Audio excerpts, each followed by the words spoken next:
2024 നിയമസഭാ തെരഞ്ഞെടുപ്പിൽ മഹാരാഷ്ട്രയിൽ കോൺഗ്രസ് തകർന്നടിഞ്ഞ് 16 സീറ്റുമായി നിയമസഭയിലെ അഞ്ചാമത്തെ രാഷ്ട്രീയ പാർട്ടിയായി മാറിയപ്പോഴാണ് പുതിയ PCC അധ്യക്ഷനെ നിയമിക്കുവാൻ ദേശീയ കോൺഗ്രസ് നേതൃത്വം തീരുമാനിച്ചത്.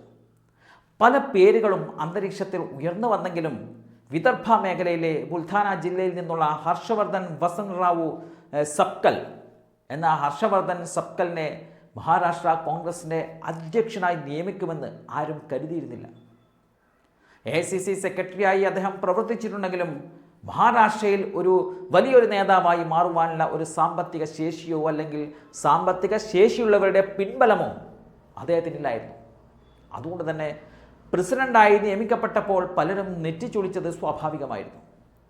2014 BJP അധികാരമേറ്റ ശേഷം കഴിഞ്ഞ 11 വർഷം കൊണ്ട് കോൺഗ്രസിലെ വലിയ വിഭാഗം നേതാക്കളെയും BJPയിൽ ചേർക്കാനോ അല്ലെങ്കിൽ രാഷ്ട്രീയമായി അവരെ നിർവീര്യമാക്കുവാനോ അന്വേഷണ ഏജൻസികളുടെ സഹായത്തോടെ കേന്ദ്ര സർക്കാരിന് സാധിച്ചിരുന്നൊരു കാര്യമാണ്.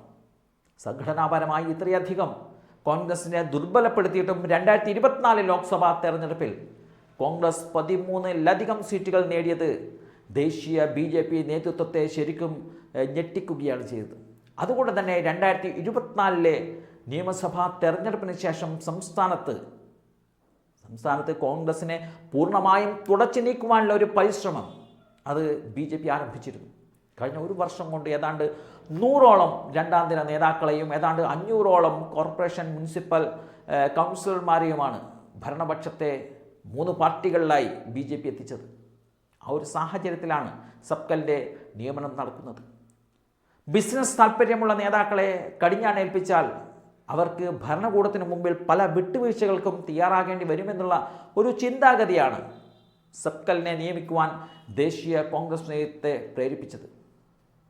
ആ ഒരു തീരുമാനം ശരിയാണ് എന്നുള്ളത് പിന്നീട് അദ്ദേഹത്തിൻ്റെ പ്രവർത്തനങ്ങൾ നമ്മെ ബോധ്യപ്പെടുത്തുകയും ചെയ്തു. 2025 ഡിസംബറിൽ 288 മുനിസിപ്പാലിറ്റികളിലേക്കാണ് തെരഞ്ഞെടുപ്പ് നടന്നത്. ആ തെരഞ്ഞെടുപ്പിൽ പണക്കൊഴുപ്പിൻ്റെയും അധികാര മാടമ്പിത്വത്തിൻ്റെയും ബലത്തിൽ പ്രതിപക്ഷമില്ലാത്ത ഒരു വിജയമാണ് മഹായുതി അല്ലെങ്കിൽ BJP നേതൃത്വം കൊടുക്കുന്ന ആ ഒരു സഖ്യം സ്വപ്നം കണ്ടത്. എന്നാൽ 41 മുനിസിപ്പാലിറ്റികളിൽ ഭരണവും 1006 മുനിസിപ്പൽ കൗൺസിലർമാരെ വിജയിപ്പിച്ചും സംസ്ഥാനത്തെ യഥാർത്ഥ പ്രതിപക്ഷം തങ്ങളാണെന്ന് കോൺഗ്രസ് തെളിയിച്ചു. പിന്നീട് 2026 ജനുവരിയിൽ 29 കോർപ്പറേഷനിലേക്ക് തെരഞ്ഞെടുപ്പ് നടന്നപ്പോൾ 5 മേയർമാരെ സൃഷ്ടിച്ചും 350 കോർപ്പറേറ്റർമാരെ വിജയിപ്പിച്ചും തങ്ങൾക്ക് ഏറ്റവും സ്വാധീനം കുറഞ്ഞ വൻ നഗരങ്ങളിലും തങ്ങൾക്ക് സ്വാധീനമുണ്ടെന്ന് കോൺഗ്രസിന് തെളിയിക്കാൻ സാധിച്ചു. ഇനി ജില്ലാ പരിഷത്ത് പഞ്ചായത്ത് സമിതി തെരഞ്ഞെടുപ്പുകളിലേക്ക് സംസ്ഥാനം കടക്കുമ്പോൾ കുറച്ചുകൂടി ഭേദപ്പെട്ട പ്രകടനം കോൺഗ്രസ് നടത്തുമെന്നത് ഉറപ്പാണ്. അങ്ങനെ പതിയെ നിയമസഭാ തെരഞ്ഞെടുപ്പിലെ വലിയ തിരിച്ചടിയിൽ നിന്നും പാർട്ടി തിരിച്ചു വരുന്ന കാഴ്ചയാണ് നമ്മളിപ്പോൾ കാണുന്നത്. ഹർഷവർദ്ധൻ സപ്കലിനെ പോലെ ആശയ ദൃഢതയിൽ ഉറച്ച ഒരു നേതാവിന് പാർട്ടിയെ തിരിച്ചു കൊണ്ടുവരാൻ കഴിയുമെന്നുള്ള പ്രതീക്ഷ തന്നെയാണ് ഇപ്പോഴും നേതൃത്വത്തിനുള്ളത്.